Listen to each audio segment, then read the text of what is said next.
Subscribe my channel, press bell icon. Hello, welcome to my YouTube channel. Video शुरू करने से पहले मेरे व्यूअर से एक रिक्वेस्ट, वीडियो को शुरू से अंत तक पूरा देखें। जैसा कि थंबनेल से ही पता चल रहा है, यह वीडियो आपके अंदर आ रहे उन चेंजेस के बारे में है जिनके बारे में एक्चुअली आपको कुछ पता ही नहीं है और आप अननोइंगली उन चेंजेस को एक्सेप्ट करते हुए चलते चले जा रहे हैं। चलिए अब बात करते हैं उन चेंजेस के बारे में, आखिर वे किस तरीके के चेंजेस हैं। सपोज आप ऑफिस से घर आते हैं, घर आकर आपने क्या देखा कि आपके बेडरूम में सामान इधर उधर बिखरा पड़ा है और तो और आपके बेड पर भी कुछ अलमीरा का सामान रखा हुआ है और आपकी बेडशीट भी बेड के ऊपर सही तरीके से बिछी हुई नहीं है। अब क्या? Let's see what have you done. क्या किया आपने? आपने सारा बिखरा हुआ सामान उसकी सही जगह पर रख दिया और तो और बेड भी संभाल दिया, मतलब बेडशीट को सही से लगा दिया। आमतौर पर आप क्या किया करते थे? कमरे की ऐसी कंडीशन देखकर अपनी वाइफ पर चिल्लाया करते थे, उससे झगड़ा करते थे कि पूरा दिन भर काम करने के लिए है ही क्या, आपसे ये काम नहीं हुआ, आपने ये काम नहीं किया, सो एंड सो। लेकिन इस बार आपने कुछ हटकर किया। यह था वो चेंज जो आपके अंदर आया। ओके, चलिए एक और एग्जांपल लेते हैं। सपोज आपके भाई के साथ झगड़ा हो गया और झगड़े के बाद क्या होता है? एज यूजुअल बोलचाल बंद हो जाती है। तो वो इस बार भी हुई, लेकिन इस बार कुछ और भी हुआ। क्या हुआ?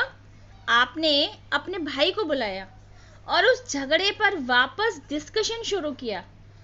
एक दूसरे को कहे गए शब्दों में उलझने की बजाय अपने आप को सही और सामने वाले को गलत साबित करने की बजाय आपने आप दोनों के बीच हुए उस कन्फ्लिक्ट से बाहर आने के सल्यूशन पर बातचीत की और तो और between both of you solution निकल भी आया।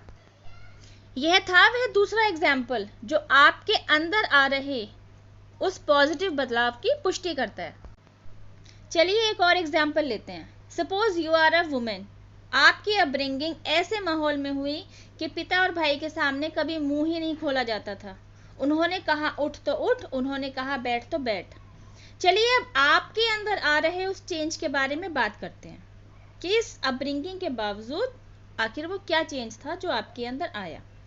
वह बेटी या वह बहन जो कभी अपने पिता और भाई के सामने मुंह नहीं खोल पाती थी, वह आज न केवल उनके सामने अपनी बात रखने में समर्थ है, बल्कि now she is able to pleading with them. तो यह जो कॉन्फिडेंस आप में आया ना, डू यू नो वह कहां से आया? वह आया आपके अंदर चल रहे उसी बदलाव की वजह से जिसके बारे में आप अनजान रहे। Most funny in this situation is that कि इन सभी चेंजेस के बारे में आपको पता ही नहीं कुछ। इन चेंजेस के बारे में आपके साथ वाले को पता चल रहा है। Even he or she is talking to you about your changing behavior कि भाई आपका तो वे ऑफ टॉकिंग ही बदल रहा है। और जब आप अपने बारे में ऐसा कुछ सुन रहे हैं, तब जाके आपको रियलाइज हो रहा है कि हाँ भाई कुछ हो तो रहा है, कुछ चेंजेस आ तो रहा है मेरे बिहेवियर में। मेसी बेडरूम देखकर क्यों मुझे गुस्सा नहीं आया? भाई के साथ झगड़े में बहस को कंटिन्यू रखने की बजाय मैं सोल्यूशन निकालने की तरफ क्यों चला गया? इवन और तो और जिनके सामने मैं बोल नहीं पाती थी, उनके सामने फेस टू फेस बैठकर बात करने की हिम्मत कहां से आई?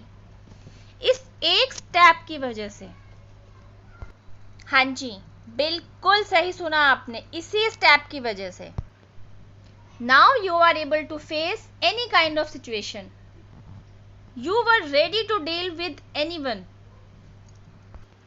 और अब आपके दिमाग में ये सवाल आता है कि आखिर ये सब कुछ आपके साथ क्यों हो रहा है? हो रहा है तो कैसे हो पा रहा है? तो मैं आपको बताती हूँ। क्यों का जवाब है कि आप अननोइंगली स्पिरिचुअली अवेकेंड हो रहे हैं।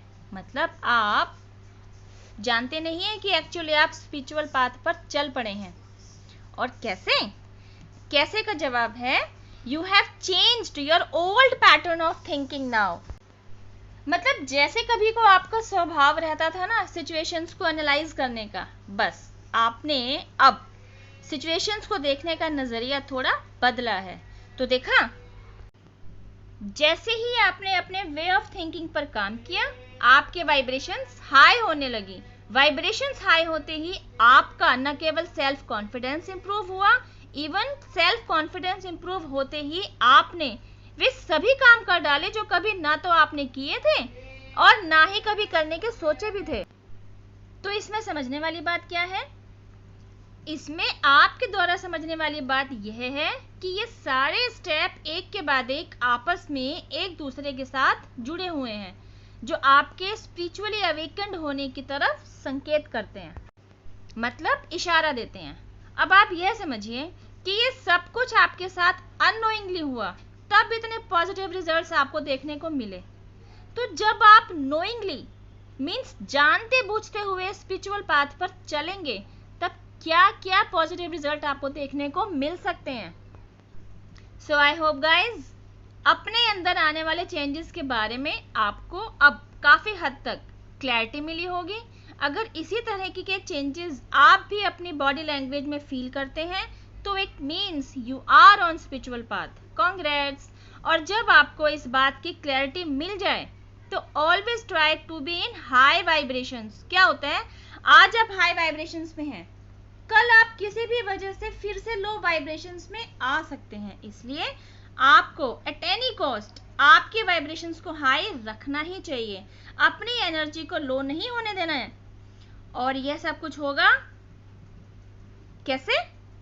जब आप अपनी सोच को पॉजिटिव ही रखेंगे, उसको नेगेटिविटी की तरफ जाने ही नहीं देंगे।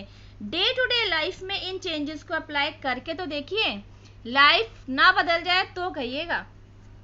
So best of luck for your journey, stay blessed. अब मैं आपसे मिलती हूँ मेरी नेक्स्ट वीडियो में। टिल देन हैव पेशेंस, रब्बा खैर, जय माता दी, टेक केयर, बाय।